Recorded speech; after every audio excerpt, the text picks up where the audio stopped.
ان چیزوں کا ادراک کریں اور اپنے عمل سے یہ ثابت کریں کہ آپ جو کہہ رہے ہیں وہ ٹھیک ہے، ورنہ آپ کی باتوں میں کوئی لفظ نہیں ہوگا. آپ کی بات بھی ان یہود کے علماء کی مثال ہے کہ جیسے گدھے پر کتابوں کے بوجھ لاد دیے گئے ہوں. آپ کی باتیں سنیں تو لگتا ہے کہ بہت عظیم ہے. There are lot of people اسی طرح. اور یہ مقبول جان صاحب ہیں، امریکہ کو گالیاں نکالتے ہیں لیکن یوٹیوب کی کمائی کھا رہے ہیں. یہاں تو کہیں ٹھیک ہے میں یوٹیوب کی کمائی نہیں کھاتا، جتنے پیسے آتے ہیں میں سارے غریبوں میں تقسیم کر دیتا ہوں. اپنے بچے امریکہ میں بیٹھے ہیں اور خود امریکہ کو گالیاں نکالتے ہیں. بہت سارے لوگ جو میک ڈونلڈ کو گالیاں نکالتے ہیں، پتہ نہیں کس کس چیزوں کو گالیاں نکالتے ہیں. یہاں پوری کمپین چلتی ہے. اس کمپین کا مقصد کیا ہوتا ہے کہ لوکل کمپنیاں کمپین چلواتی ہیں ان کمپنیوں کے خلاف اور اپنی پروڈکٹ کو بیچنا چاہتی ہیں اور اپنی پروڈکٹ کی قیمت بڑھا دیتے ہیں اور اس کی کوالٹی گرا دیتے ہیں. تو ایسے معاشرے ترقی نہیں کرتے. چھوٹے سے چھوٹے لیول پہ چلے جائیں، کسی ریڑھی والے کو بھی لے لیں جو سردی کی راتوں اور دن کے وقت محنت مزدوری کر کے کام کرتا ہے، اس کو بھی دیکھ لیں. اس نے بھی اوپر اچھے فروٹ لگائے ہوں گے، نیچے گندے فروٹ لگائے ہوں گے. تو ہم کیوں نواز شریف کو گالی نکالتے ہیں؟ کیوں ہم زرداری کو گالی نکالتے ہیں؟ کیوں مولانا فضل الرحمان کو برا کہتے ہیں؟ ہمارے مدارس کے اندر کیا کیا کچھ ہوتا ہے بچوں کے ساتھ، یہ کہنے والی بات نہیں ہے. میں اتنا سوشل میڈیا پہ اوپنلی بات نہیں کر سکتا بیکاز میرے پاس آئی وٹنس نہیں ہے، میرے پاس کوئی ثبوت نہیں ہے.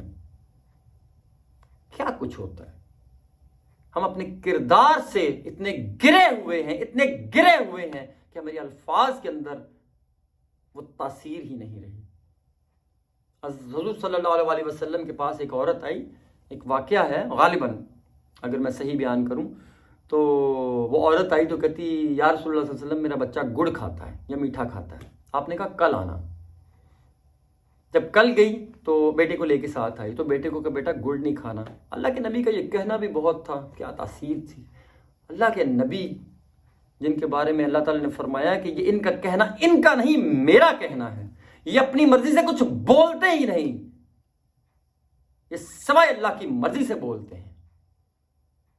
یہ وہ اللہ کے نبی کی شان ہے کہ انہوں نے کتنے الفاظ دنیا میں بولے اپنی 63 سالہ زندگی کے اندر، لیکن جس کو کہا یہ قرآن ہے وہ قرآن بنا اور جس کو کہا یہ حدیث ہے وہ حدیث بنی.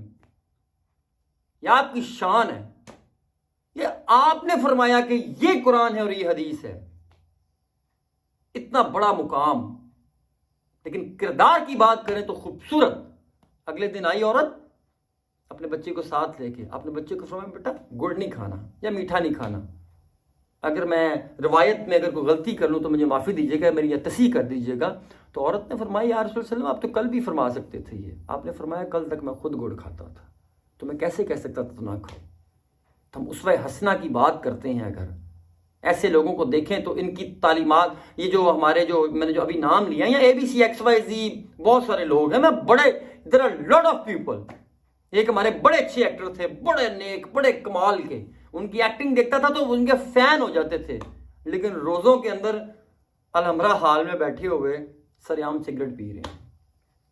پیئے cigarette, that is something else.